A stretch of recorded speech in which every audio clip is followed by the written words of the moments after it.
Bismillahirrahmanirrahim. Assalamualaikum warahmatullahi wabarakatuh. Waalaikumsalam warahmatullahi wabarakatuh. Yang terhormat Ibu Kepala Sekolah SD Negeri 238 Lempak, Bapak Ibu, rekan-rekan guru yang saya hormati, puji dan syukur kehadirat Allah Subhanahu wa Ta'ala. Kita masih dipertemukan di tempat ini dalam rangka sosialisasi penerapan budaya positif di sekolah. Tak lupa pula kita kirimkan salam dan taslim kepada junjungan Nabi besar Muhammad SAW, Nabi uswatun hasanah dan rahmatan lil alamin. Bapak Ibu yang saya hormati, saya ucapkan banyak terima kasih atas kehadiran Bapak Ibu di tempat ini dalam rangka sosialisasi penerapan budaya positif. Sebelum kita lanjut, kita ice breaking dulu. Bapak Ibu ada yang bisa memimpin ice breaking? Silakan Ibu Eni.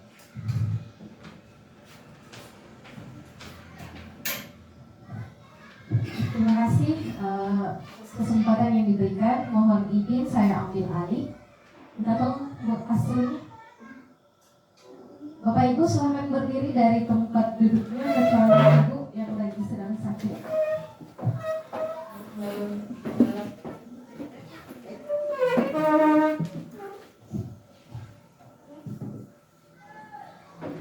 Enggak?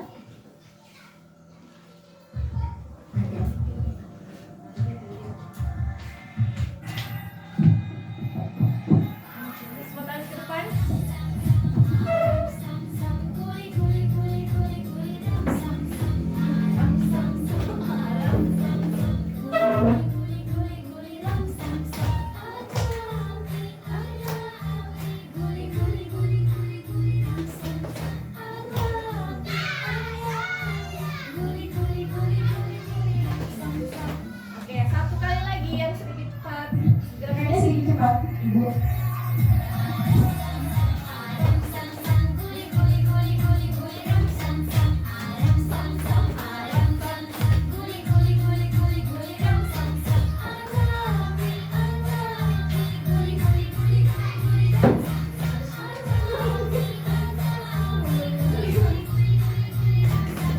Oke, sedikit lebih cepat. Siap?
Bapak Ibu, sebelum saya lanjut ke materi, saya mohon kesediaan Ibu Kepala Sekolah untuk memberi pengantar.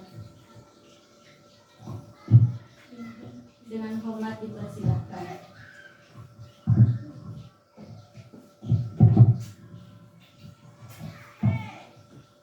Assalamualaikum warahmatullahi wabarakatuh. Waalaikumsalam warahmatullahi wabarakatuh. Alhamdulillah, kata yang paling indah untuk kita sampaikan sebagai rasa syukur kehadirat Allah Subhanahu wa Ta'ala, karena kita senantiasa diberikan rahmat. Yang pertama rahmat iman, Kemudian begitu banyak lagi rahmat yang lain, seperti halnya hari ini kita diberi kesempatan untuk bersama-sama hadir di tempat ini dalam rangka kegiatan sosialisasi penerapan disiplin positif yang dibawakan oleh Bu Nur Haida sebagai bentuk aksi nyata dalam rangka kegiatan calon guru penggerak. Bapak Ibu yang saya hormati, selawat dan taslim kepada junjungan Rasulullah Muhammad SAW, Nabi yang menjadi suri teladan, ikutan bagi kita dan harapan kita mendapatkan syafaat di hari akhir insya Allah. Baik Bapak Ibu, kesempatan ini selayaknya kita tidak sia-siakan. Kita bersyukur bahwa tahun ini ada teman kita yang lolos lagi sebagai calon guru penggerak. Karena dengan adanya guru penggerak ini, maka kita diberi kesempatan untuk menimba ilmu, baik itu secara Ibu Nur Haida pribadi maupun kita sebagai rekan-rekan di SD Negeri 278 Rempa ini. Itulah ya Allah yang sangat-sangat penting untuk kita syukuri. Karena adanya teman kita ini, kita ikut belajar. Seperti halnya hari ini, kita kembali lagi diingatkan tentang pembelajaran kita mengenai disiplin positif, yang mana mungkin meskipun dalam keseharian kita laksanakan, tetapi terkadang kita memang lupa, kita melupakan sesuatu. Maka kalau ilmu itu sudah ada, kemudian diulang, maka ilmu itu akan menjadi sebuah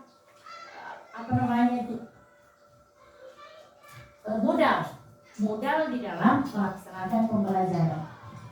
Sebab kita akan dengan mengulangnya itu kita akan selalu mampu mengimplementasikannya, tidak lupa. Itu penting sekali. Yang mana juga dalam disiplin positif ini saya kira sangat penting, karena baik kita maupun anak-anak mampu membentuk karakter kita. Kita berharap menjadi seorang guru yang dapat digugu, diteladani oleh siswa. Tapi jika karakter kita tidak bisa kita perlihatkan di keseharian kita sebagai seorang guru, maka bagaimana mungkin kita mampu mengajak anak-anak kita berubah? Bagaimana mungkin kita bisa mendisiplinkan anak-anak kita kalau pribadi kita sendiri tidak mampu? Nah, inilah pentingnya. Maka anak-anakku, Dinda sekalian, dan anak-anakku, rekan-rekan semuanya, mari kita simak baik-baik apa yang akan disampaikan oleh Bu Nur Haida nanti, dan jadikanlah itu sebagai modal bagi kita untuk pelaksanaan pembelajaran di kelas. Harapan kita anak-anak kita nantinya akan mendapatkan ilmu yang bermanfaat, betul-betul menjadi pembelajar yang memiliki karakter profil Pancasila dan memiliki pengetahuan kecerdasan yang dapat dimanfaatkan untuk kehidupannya yang masa depan, ke depan nanti ya, seperti itu. Nah baiklah, barangkali itu saja sebagai pengantar saya.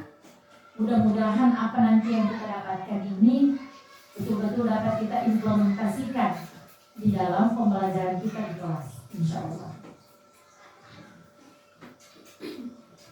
Lebih dan kurangnya mohon dimaafkan. Saya tutup untuk dilanjutkan oleh Bu Nur Haida dengan materinya.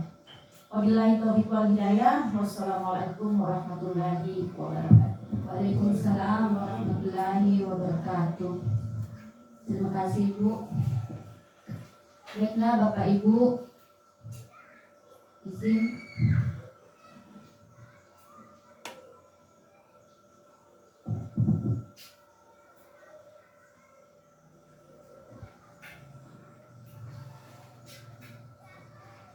Bapak Ibu, saya akan memaparkan materi budaya positif. Dalam modul budaya positif ada 7 poin penting. Yang pertama, perubahan paradigma belajar. Yang kedua, disiplin positif. Yang ketiga, motivasi perilaku manusia. Yang keempat, kebutuhan dasar manusia. Yang kelima, posisi kontrol restitusi. Yang keenam, keyakinan kelas. Dan yang ketujuh, segitiga restitusi.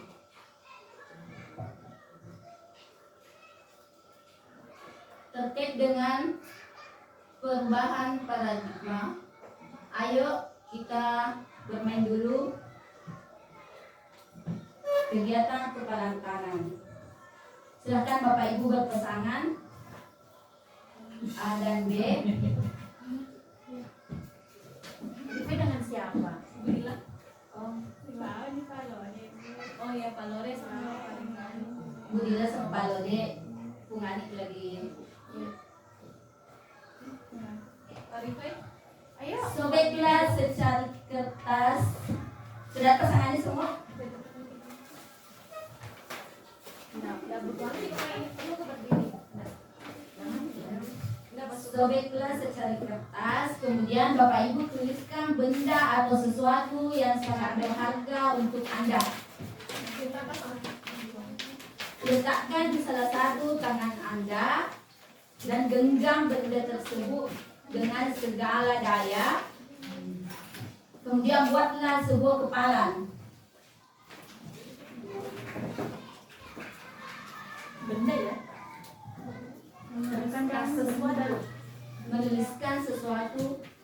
Menuliskan benda atau sesuatu yang sangat berharga buat Bapak Ibu. Benda yang berharga. Iya.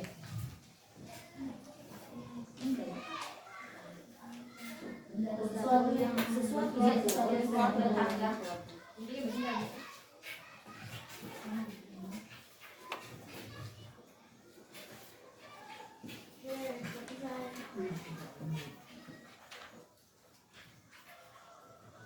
Sudah dalam bentuk kepalan.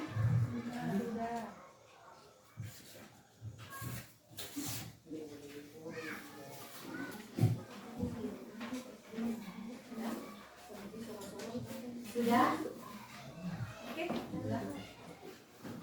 Teman Anda akan mencoba sekuat tenaga dengan berbagai cara untuk meminta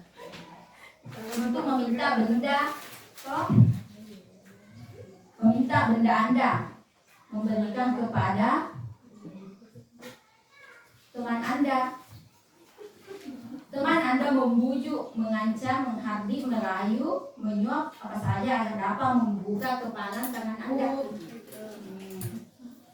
Di mana ya? Saya pelihara baik-baik. Iya. Satu,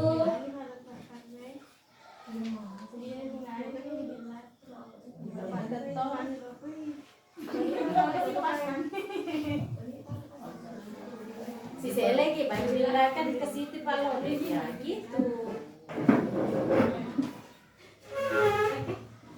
silakan gantian.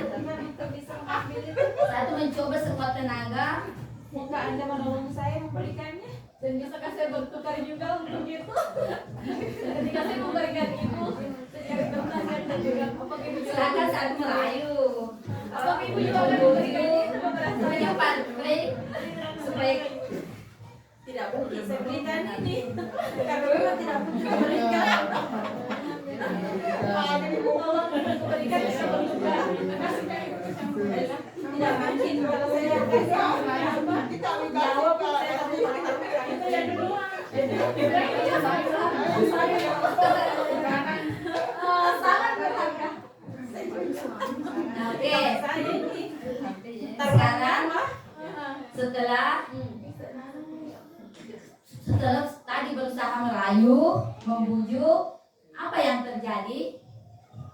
Terkadang orang tidak Ada yang bisa?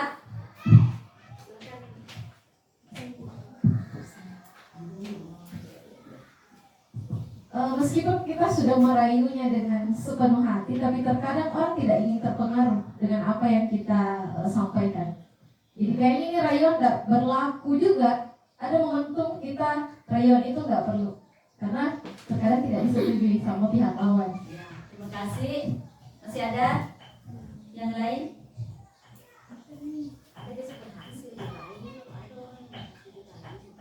Ada nggak yang Ada yang berhasil dirayu? Tidak ada. Terima kasih Bapak Ibu.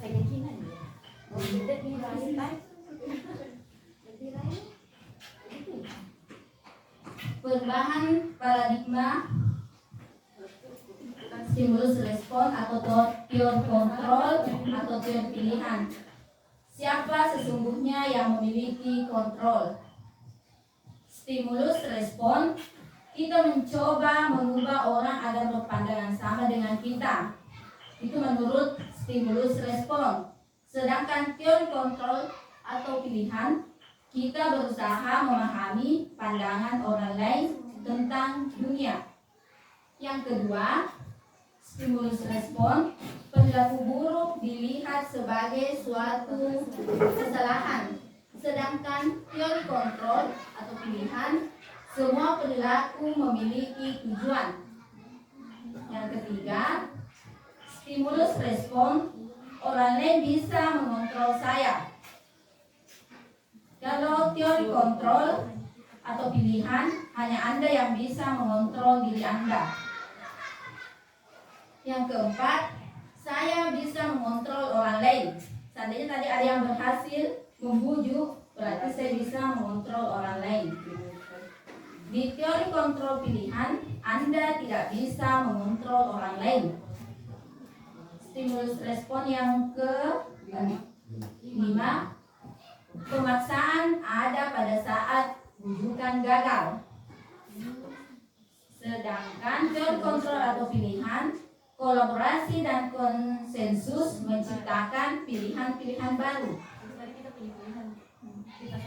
Yang keenam, stimulus respon yang keenam, model berpikir menang atau kalah. Sedangkan di teori kontrol atau pilihan, model berpikir menang-menang. Ya, itu tadi. Ya, berarti kita tadi di teori kontrol. Di sini disiplin positif. Dalam budaya kita, makna kata disiplin dimaknai menjadi sesuatu yang dilakukan seseorang pada orang lain untuk mendapatkan kebutuhan. Kita cenderung menghubungkan kata disiplin dengan ketidaknyamanan. Sebagai pendidik, tujuan kita adalah menuntun anak-anak supaya memiliki kedisiplinan diri sehingga mereka bisa berperilaku dengan mengacu pada nilai-nilai kebajikan universal dan memiliki motivasi intrinsik bukan ekstrinsik. Disiplin positif merupakan salah satu cara penerapan disiplin yang bertujuan untuk menumbuhkan kesadaran serta memberdayakan anak untuk melakukan sesuatu tanpa sogokan maupun ancaman maupun hukuman. Yang pertama, nilai-nilai kebajikan universal.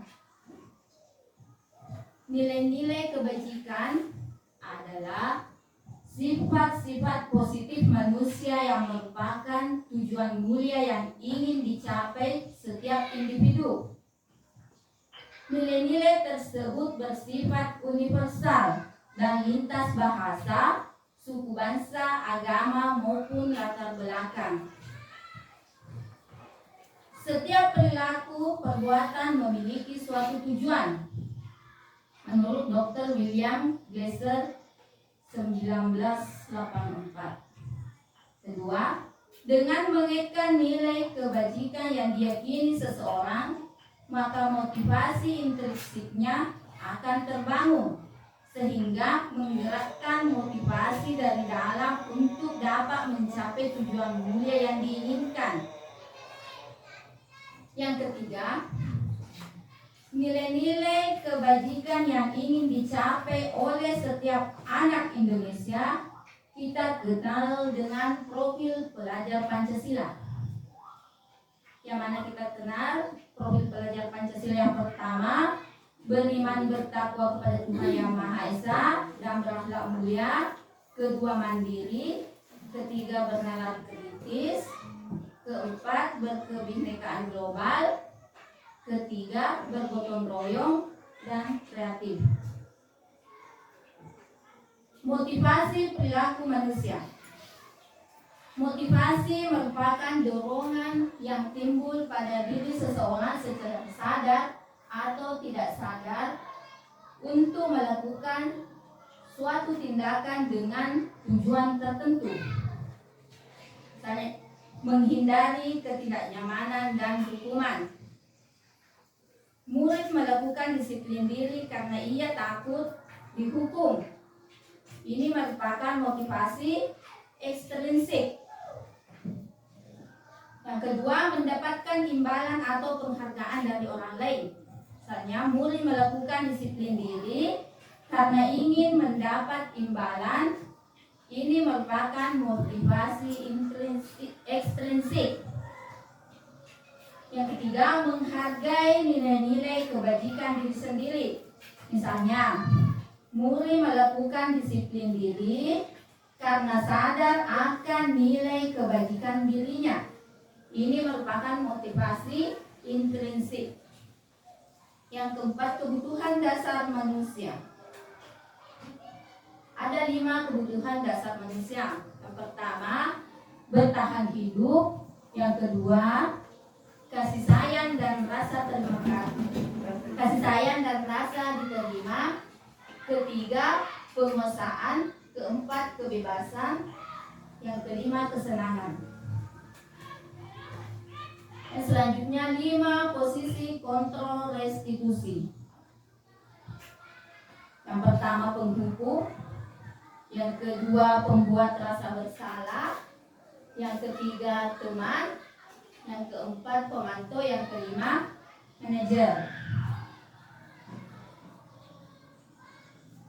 Di 5 posisi kontrol ini ada sebagai identitas gagal atau kontrol dari luar, identitas berhasil, sukses, identitas hasil atau sukses, kontrol diri.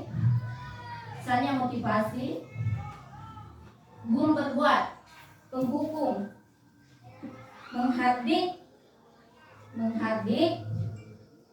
menunjuk-nunjuk, menyakiti, menyindir.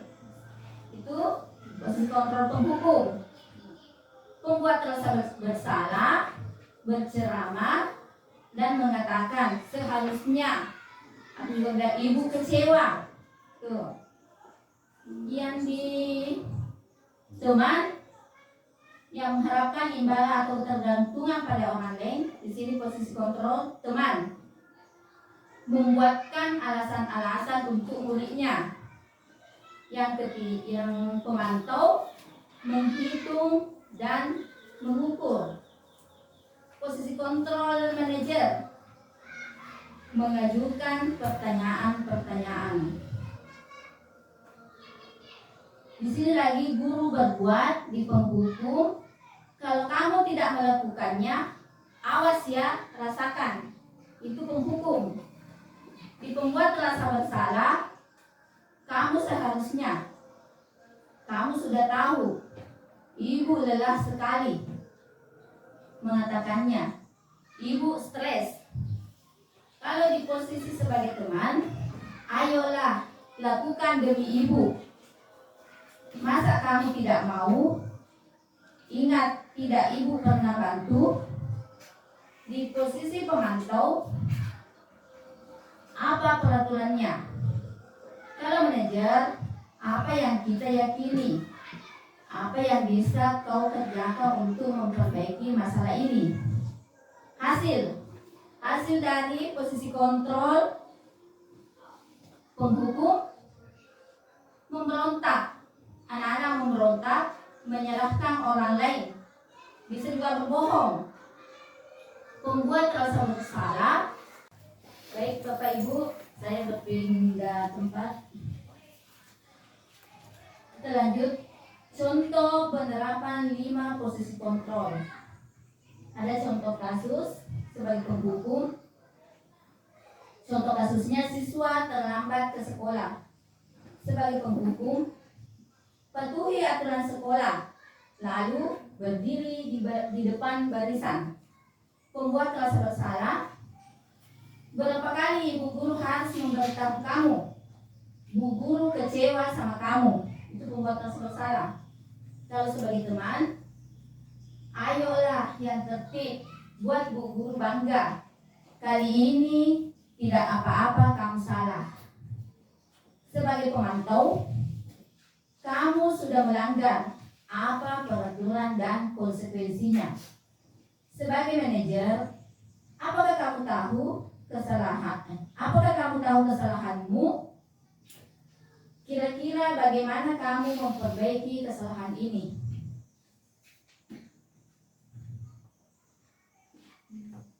Untuk lebih jelasnya Bapak Ibu, contoh posisi kontrol dulu. Kita akan memutar. Baiklah Bapak Ibu, untuk lebih jelasnya mari kita simak video berikut.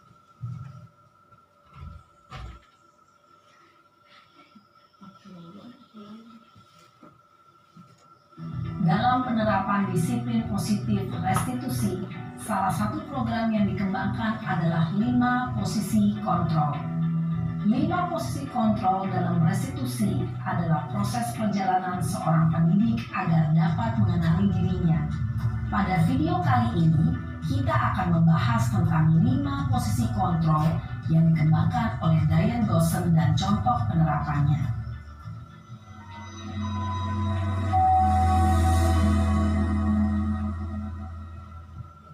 Lima posisi kontrol itu adalah 1. Posisi penghukum. 2. Posisi pembuat merasa bersalah. 3. Posisi teman. 4. Posisi pemantau atau monitor. Dan 5. Posisi manajer. Untuk lebih memahami kelima posisi tersebut, mari kita saksikan kasus Naren yang terlambat hadir 20 menit di sekolah dan melihat bagaimana kelima posisi kontrol dalam menghadapi masalah tersebut.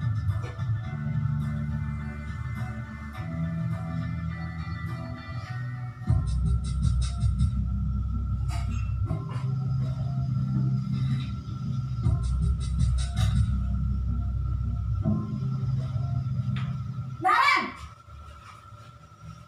Sini kamu! Selamat pagi, Bu. Selalu terlambat. Kamu deh, pasti terlambat. Maaf, Bu. Saya... Apa? Apa coba? Alasan kamu apa lagi? Kapan sih kamu tidak terlambat? Malas sekali ya kamu jadi anak. Saya... Dasar pemalas.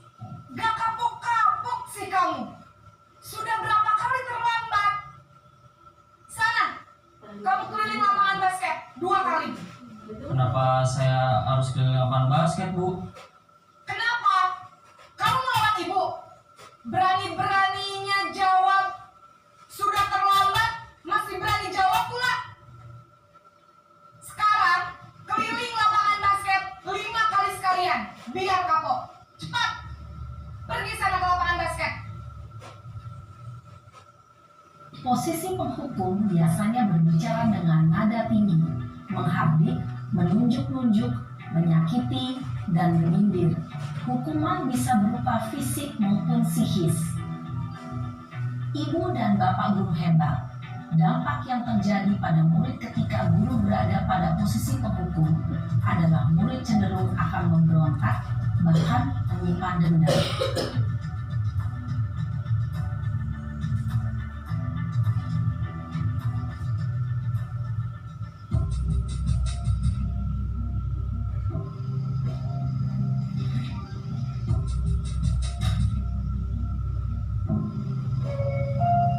Naren!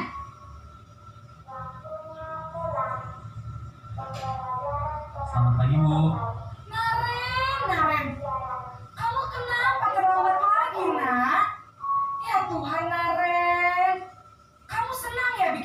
susah ya. Kalau kamu terlambat lagi, nanti ibu yang ditegur bapak kepala sekolah, nak. Disangka ibu tidak bisa membina kamu. Duh, gimana ini? Maaf Bu. Duh, Gusti Naren. Kamu suka ya kalau ibu ditegur bapak kepala sekolah? Terus, sekarang ibu harus tulis apa yang di buku absen? Ini kamu sudah sering terlambat loh. Ibu harus apa coba? Maaf Bu. Maaf sekali. Ya sudah, lain kali jangan bikin ibu susah lagi ya nak ya. Ibu tidak akan kuat lagi kalau kamu begini terus.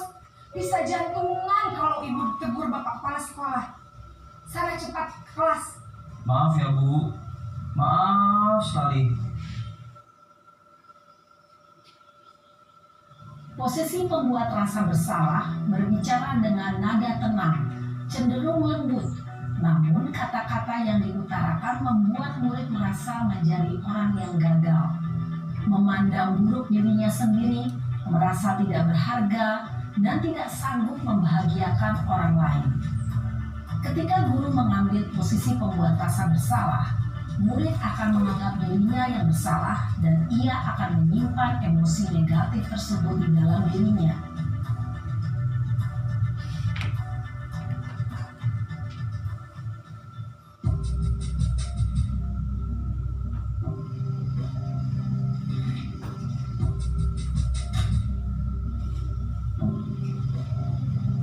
Naren!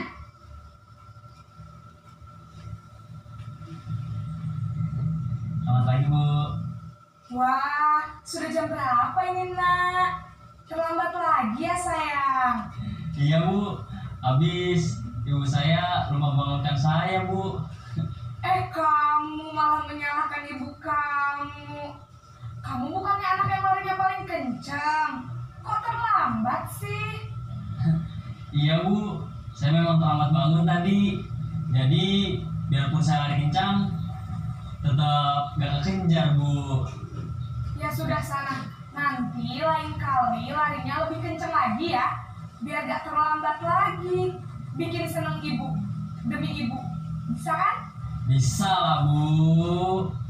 Ya sudah sana masuk kelas. Ibu beresin urusan absen kamu. Kamu ini ada-ada saja. Dalam posisi teman, guru berbicara dengan nada suara ramah, akrab, cenderung bersenda gurau untuk menjaga suasana tetap santai.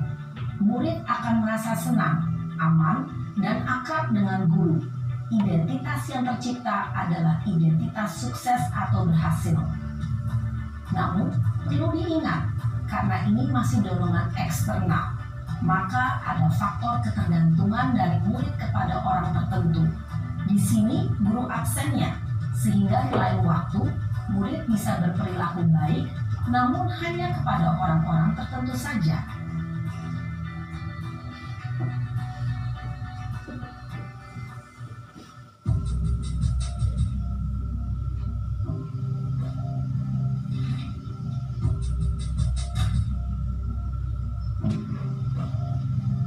Naren!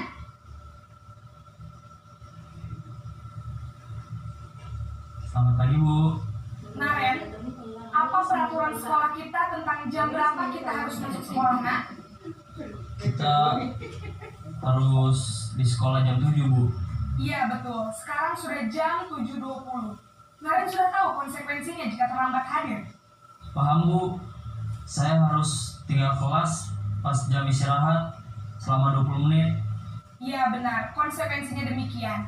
Jadi nanti jam 9.30 pas istirahat, kamu harus tinggal di kelas, kerjakan tugas tambahan untuk ketertinggalan kamu, ya? Baik Bu. Posisi pemantau mengandalkan penghitungan atau data untuk mengontrol murid. Guru mengarahkan murid berdasarkan peraturan dan konsekuensi.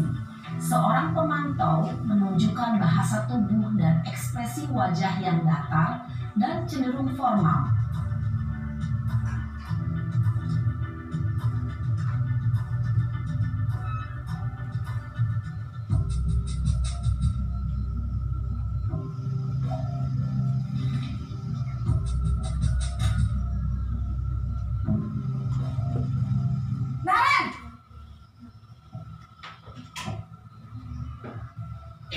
Selamat pagi, Bu.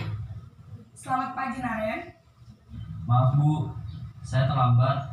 Iya, sekolah masuknya jam 7, sekarang sudah jam 7.20. Jadi sekarang bagaimana ini, Naren? Maaf, Bu.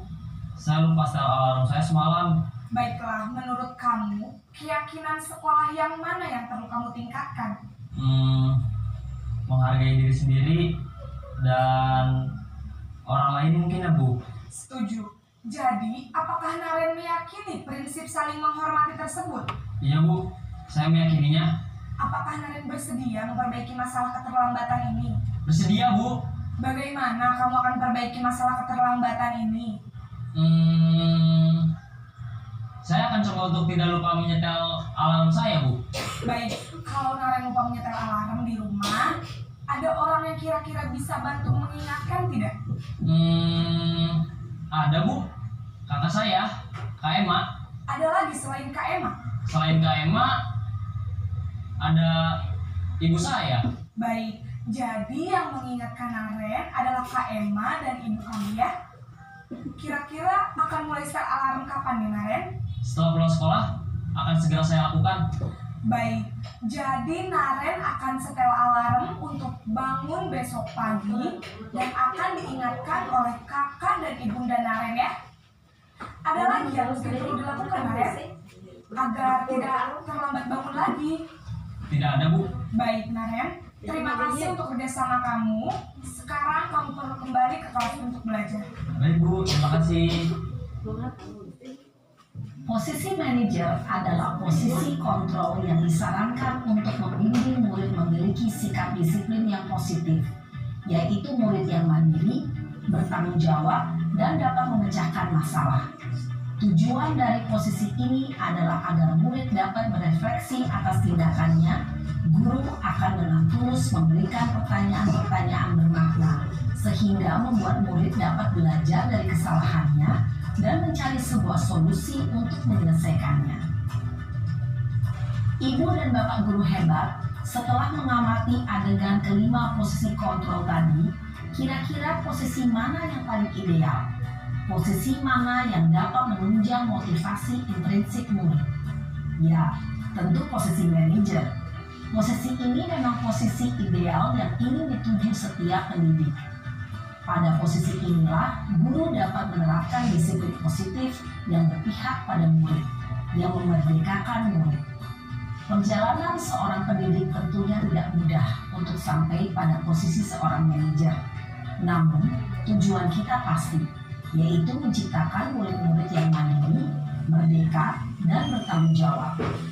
Semoga penggambaran 5 posisi kontrol yang telah diperlihatkan ini dapat menjadi ajang refleksi bagi kita semua, agar dapat terus mengasah dan menerapkan disiplin positif yang memerdekakan murid. Mari terus berlatih dan bersemangat. Selamat menerapkan. Salam dan bahagia Ibu dan Bapak Guru hebat.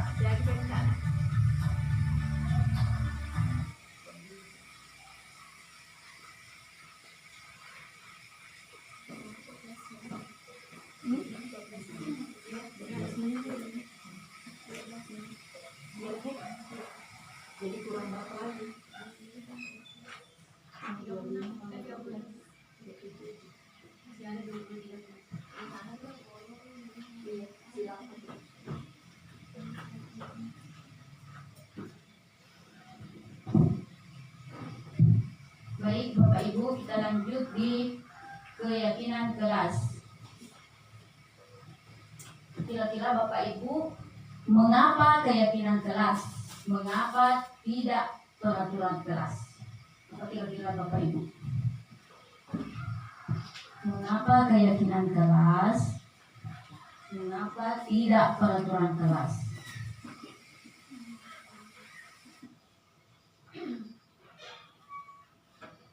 Ada yang bisa menjawab, Bapak Ibu?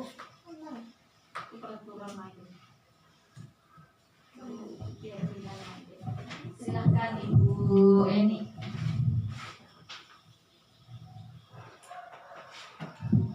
Terima kasih atas kesempatan yang diberikan. Menurut versi saya ya, secara pribadi, kenapa keyakinan kelas dan bukan peraturan kelas. Dasarnya kan kalau peraturan itu artinya wajib untuk ditaati. Setuju dengan tidaknya tentang peraturan itu harus kita laksanakan. Tidak ada tidak ada persetujuan kepada semua peserta yang harus tidak ada kesepakatan dalam membuat peraturan. Kalau peraturan kelas, kalau menurut saya keyakinan kelas itu artinya ada pembicaraan antara kita bersama untuk meyakini bahwa ketika kita memutuskan aturan A, apakah semuanya sepakat atau tidak. Ketika memang kita tidak sepakat, maka tidak perlu kita masukkan. Tapi kalau ada kesepakatan, barulah kita masukkan. Itu versi saya kalau menurut saya, karena namanya peraturan itu wajib hukumnya. Kalau keyakinan kelas ada ada proses diskusi untuk membentuk itu. Terima kasih. Mungkin ada teman yang lain. Terima kasih Bu atas jawabannya. Masih ada tanggapan dari Bapak Ibu?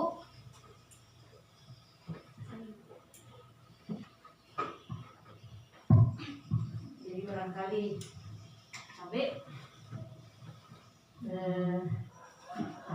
teman-teman semua, rekan-rekan Ibu, kalau kita berbicara tentang peraturan itu satu arah, itu barangkali hampir sama sesungguhnya apa yang disampaikan oleh Ibu Hasnain tadi, ya kurang lebih sama.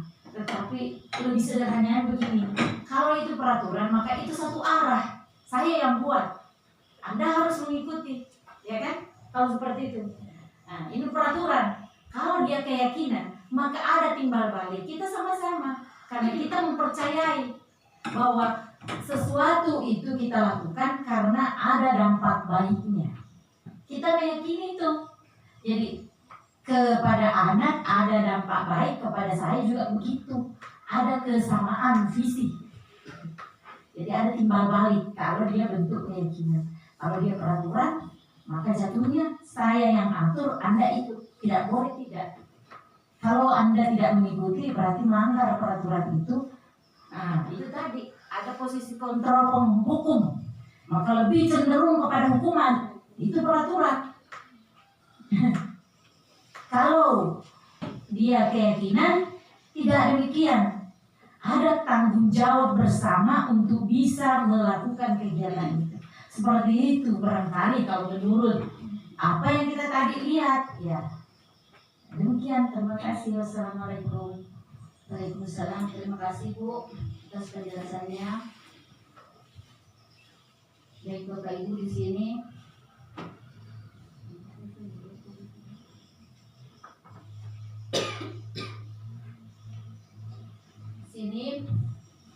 Kalau peraturan selalu kembalikan buku ke tempatnya.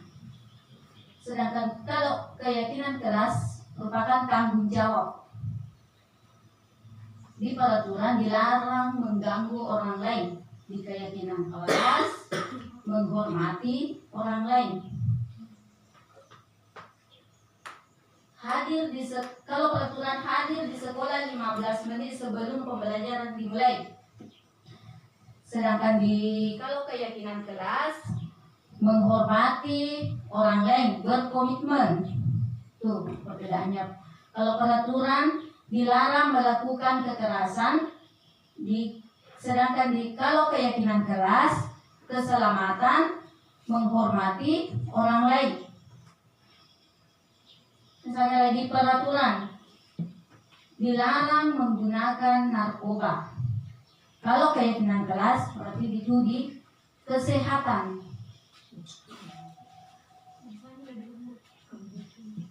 Lembut ya kalau keyakinan kelas.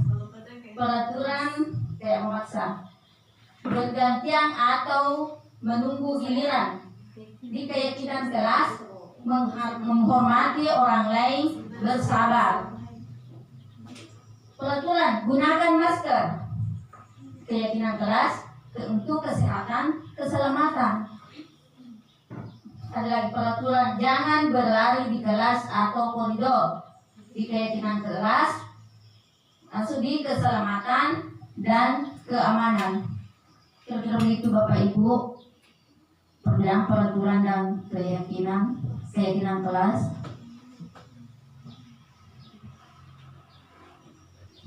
Nah, di sini ada langkah-langkah utama dalam menetapkan keyakinan kelas. Yang pertama, mendiskusi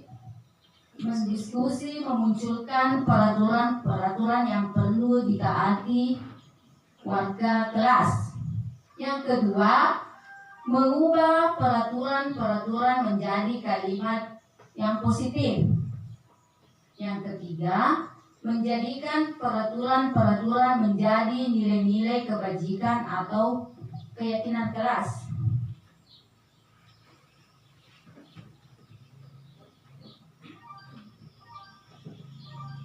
Nah, yang ketujuh, segitiga restitusi.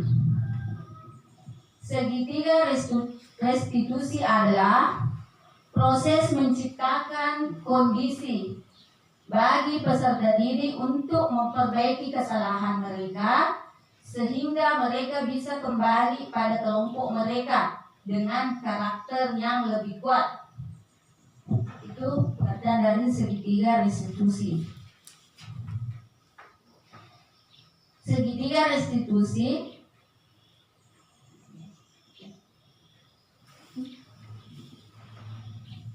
Segitiga restitusi yang pertama menstabilkan identitas, yang kedua validasi tindakan yang salah, yang ketiga menanyakan keyakinan kelas.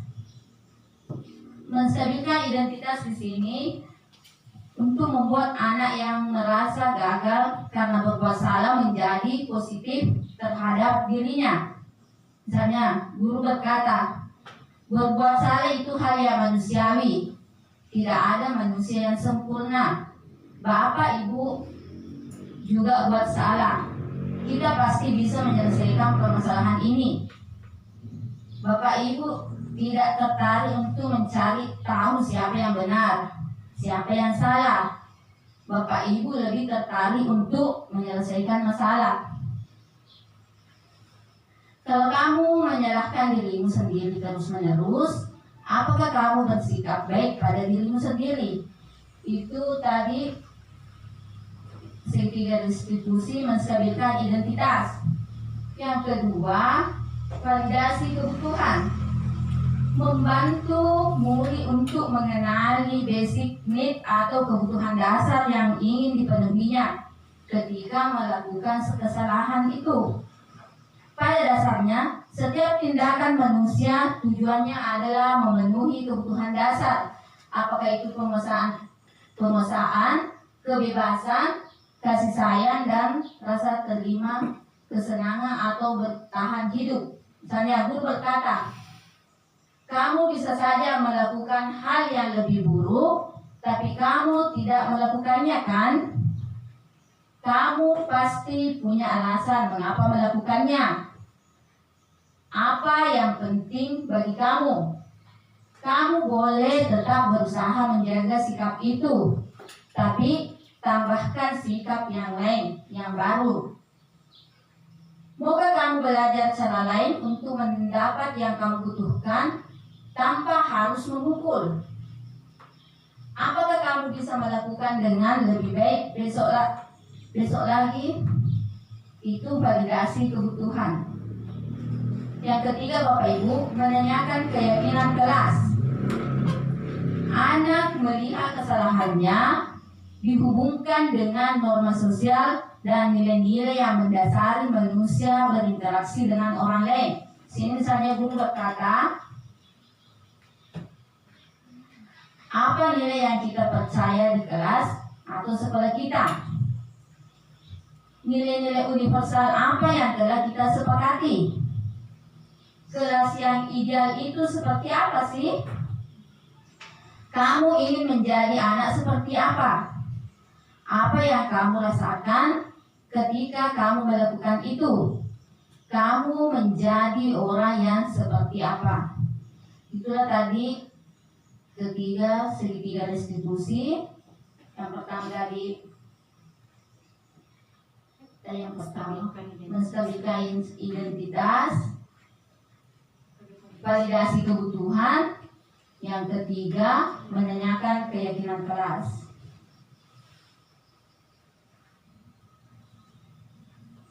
Baiklah Bapak Ibu, terima kasih atas waktunya. Mari kita belajar bersama, berkolaborasi, saling mendukung demi mewujudkan disiplin positif di sekolah kita tercinta ini. Saya akhiri, wabillahi taufiq wal hidayah. Assalamualaikum warahmatullahi wabarakatuh.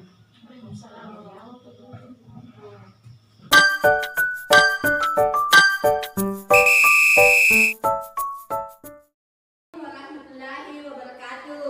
Waalaikumsalam warahmatullahi wabarakatuh. Bagaimana kabarnya anak-anakku pagi ini? Baik, alhamdulillah. Sebelum Ibu Guru lanjut ke pembelajaran, kita buat dulu keyakinan kelas. Anak-anakku, keyakinan kelas itu adalah suatu kesepakatan antara anak-anakku dengan Ibu Guru yang harus dipatuhi di dalam kelas. Nah, sebelumnya Ibu Guru ingin tahu seperti apa sih kelas yang anak-anakku impikan. Ada yang mau berpendapat? Silahkan Dinda. Kelas yang saya impikan yaitu kelas yang nyaman, bersih, dan aman. Nah, siapa lagi? Alfian. Saya ingin kelas yang jauh dari keributan dan kebisingan. Tepuk tangan untuk kita semua. Anak-anakku, Ibu akan memberikan kertas kecil. Silahkan nanti anak-anakku tulis kira-kira kesepakatan apa yang harus disepakati untuk menciptakan kelas seperti tadi yang anak-anakku impikan.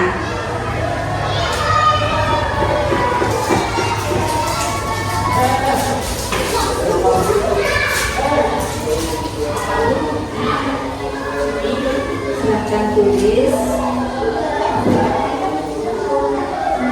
kira-kira apa yang perlu disepakati.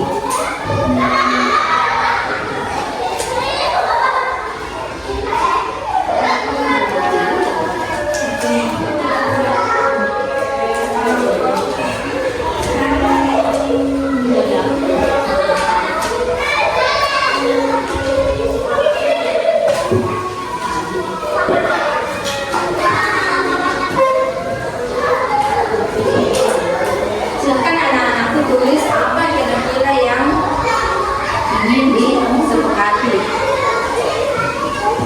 Kalau sudah, silahkan ditempel.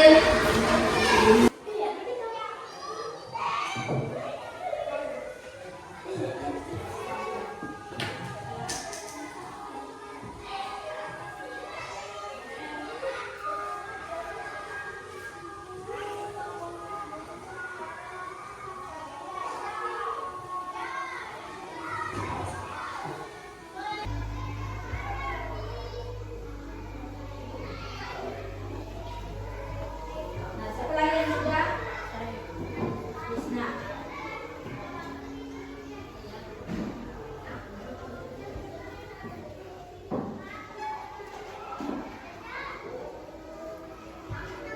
Lanjut.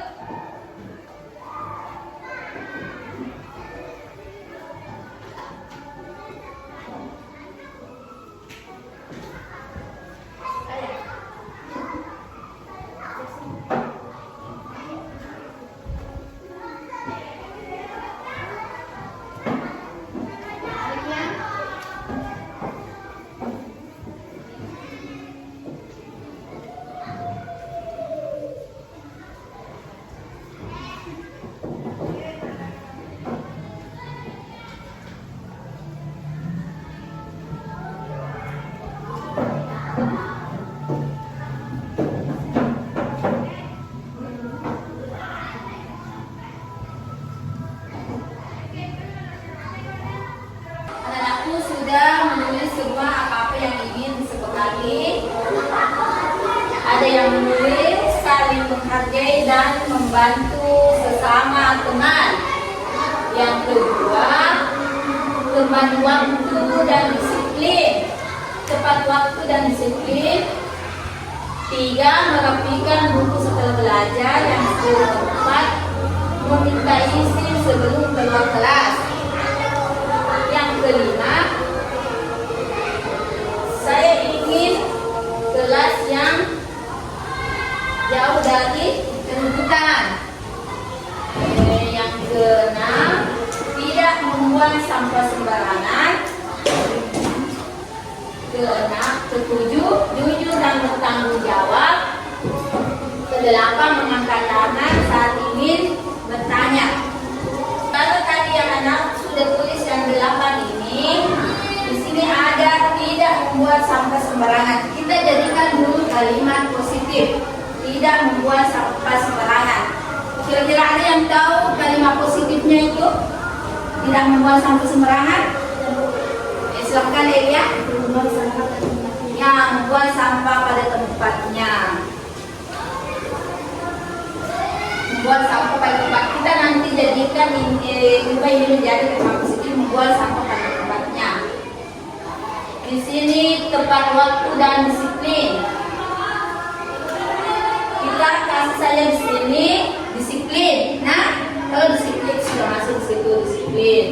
Jujur dan bertanggung jawab. Atau masih ada yang ditambahkan? Sudah.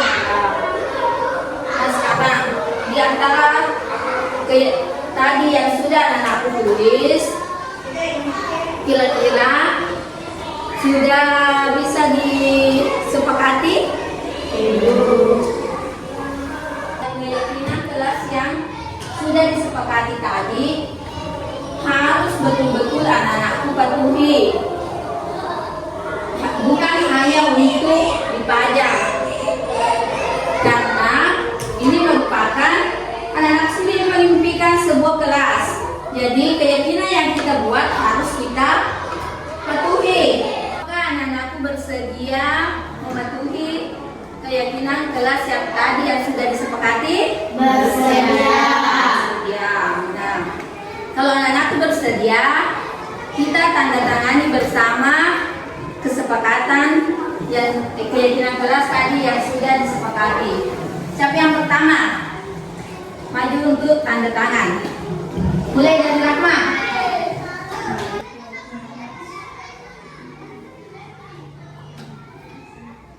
Selanjutnya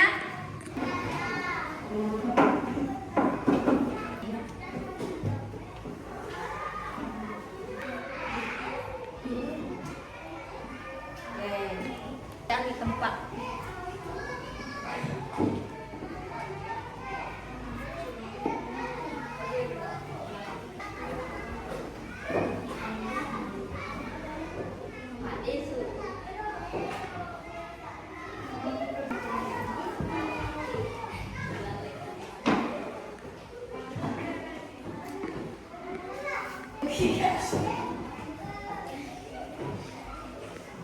Sudah semua?